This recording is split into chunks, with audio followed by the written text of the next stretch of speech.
நம்ம பாடியில் இருக்கிற நிறைய ப்ராப்ளம்க்கு ஒரு சொல்யூஷனாக இருக்கிறது ஹனி.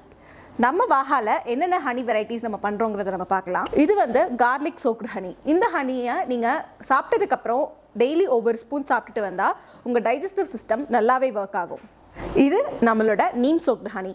இந்த ஹனி வந்து டீவார்மிங்க்கு நல்லாவே ஹெல்ப் பண்ணும். நீங்கள் 6 months ஒன்ஸ் டீவார்மிங் பண்ணுறதுக்கு பதிலாக இந்த ஹனியை வீக்லி ஒன்ஸ் நீங்கள் சாப்பிட்டுட்டு வந்தீங்கன்னா உங்கள் டைஜஸ்டிவ் ட்ராக்டில் இருக்கிற எல்லா இன்ஃபெக்ஷன்ஸுமே கிளியர் ஆகிடும். இது நம்மளோட ஜிஞ்சர் சோக்டு ஹனி. இந்த ஹனி வந்து கோல்ட் அண்ட் காஃப் டைமில் நீங்கள் சாப்பிட்டுட்டு வந்தீங்கன்னா உங்கள் கோல்டை நல்லாவே அது கம்மி பண்ணும். உங்களுக்கு ட்ரை காஃப் இருந்ததுன்னா அதையுமே இது நல்லாவே சரி பண்ணும். இது வந்து நம்மளோட குல்குந்த் ஹனி. இதில் வந்து ரோஸ் பெட்டல்ஸை நம்ம ஹனியில் வந்து ஊற வச்சு அதுலேருந்து பண்ணது. இந்த குல்குந்த் ஹனி வந்து நம்மளோட ஸ்கின்னுக்கு வந்து ரொம்பவே நல்லாயிருக்கும், க்ளோ கொடுக்கும் அண்ட் உங்கள் டைஜஸ்டிவ் சிஸ்டமாக ஹெல்த்தியாக வச்சுக்கும். ஸோ இந்த மாதிரி யூஸ்ஃபுல்லான ப்ராடக்ட்ஸை வாங்க நம்ம வாஹா நேச்சுரல்ஸை ஃபாலோ பண்ணுங்கள். பயோல நம்மளோட வெப்சைட்டோட லிங்க் இருக்குது, அதுலேயும் நீங்கள் பர்ச்சேஸ் பண்ணிக்கலாம். ஆல் ஓவர் இந்தியா ஷிப்பிங் இருக்குது அண்ட் 2000 rupees மேலே பர்ச்சேஸ் பண்ணுற